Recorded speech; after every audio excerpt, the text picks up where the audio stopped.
നമ്മൾ അനിലിൻ്റെ ബൈക്ക് ഇവിടെ എത്തിയിട്ടുണ്ട്. അതെടുക്കാൻ വേണ്ടി വന്നതാണ്. ട്രെയിനിൽ എങ്ങനെ വണ്ടി അയക്കാമെന്നുള്ള ഡീറ്റെയിൽ ആയിട്ട് പറഞ്ഞു. ഇതാണ് നമ്മൾ വണ്ടി കണ്ടുപിടിച്ചിട്ടുണ്ട്. ഇത് ഡെലിവറി ഓഫീസിൽ ഒരു പേപ്പറൊക്കെ കൊടുത്ത് വെയിറ്റ് ചെയ്ത് നിൽക്കുന്നത്. അപ്പോൾ ഇതാണിപ്പോൾ നമ്മൾ ബാംഗ്ലൂരിലെ KFR ബാംഗ്ലൂരു റെയിൽവേ സ്റ്റേഷനിലെ ഡെലിവറി ഓഫീസ്. അപ്പുറത്തുള്ളത് പാർസൽ ഓഫീസാണ്. അപ്പോൾ നമ്മൾ ആദ്യം അവിടെ പോയിട്ട് കുറേ നേരം ക്യൂ ഒക്കെ നിന്ന് കഴിഞ്ഞ് അവിടെ എത്തിയപ്പോഴാണ് മനസ്സിലത് പാർസലാണ്, ഇത് ഡെലിവറി ഫോറാണ്. നമ്മൾ ഒരു കുട്ടി പെട്രോളൊക്കെ പിടിച്ച് നിന്നിട്ടുണ്ട്. ബൈക്ക് കൊടുത്തയക്കുന്ന സമയത്ത് മെയിനായിട്ട് ശ്രദ്ധിക്കേണ്ട ഒരു സംഭവം, അയക്കുമ്പോൾ പെട്രോൾ കാലിയാക്കണം. എന്നിട്ട് ജസ്റ്റ് റെയിൽവേ സ്റ്റേഷനിൽ കൊണ്ടുപോയി കൊടുത്താൽ മതി. അവർ പാക്കിങ് ചാർജ് ഉണ്ടാവും. പിന്നെ ഇപ്പോൾ ട്രിവാൻഡ്രത്തു നിന്ന് ഇങ്ങോട്ട് അയച്ചതാണ്. അപ്പോൾ അതിനൊരു 1500 രൂപ എന്തോ ആയിരുന്നു അറൗണ്ട് അയക്കാനുള്ള ചാർജ്. പാക്കിങ് ചാർജ് ഒരു 600 അറൗണ്ടിലാണ്. അതെ, അല്ലെങ്കിൽ ഇത് നോക്കുന്നു. എന്താ അപ്രൂവ് ആയോ? ഇല്ല, കോപ്പി എടുത്തിട്ട് അപ്രൂവ് ആയില്ല.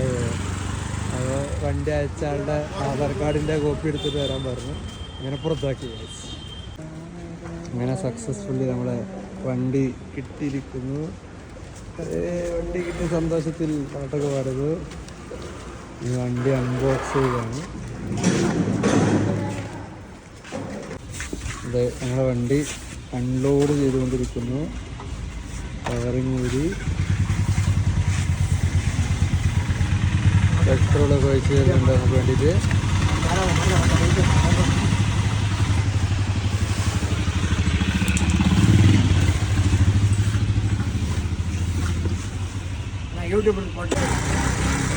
അതെ, അങ്ങനെ വണ്ടി സ്റ്റാർട്ടായിരിക്കുന്നു. സന്തോഷം.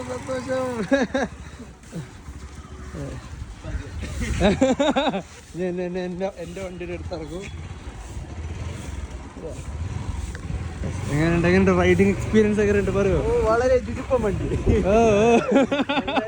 2027 ഏറ്റവും മികച്ച വണ്ടിയാണെന്നാണ് എനിക്ക് തോന്നുന്നത്. ബാംഗ്ലൂർ തെരുവുകളിൽ ഒരു വട്ടം പരീക്ഷ തെളിയിച്ച ശേഷം ഈ വണ്ടി ഒരു 2-3 മാസം മുന്നേ അങ്ങ് നാട്ടിൽ കൊണ്ടുപോയി തിരിച്ചു വീണ്ടും ഇങ്ങോട്ട് വരെ കൊടുത്തിരിക്കുന്നു.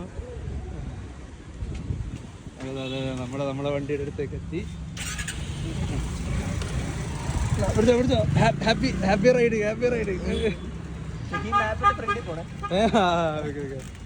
അപ്പൊ ഞങ്ങള് വീട് പോട്ടെ. ബൈ.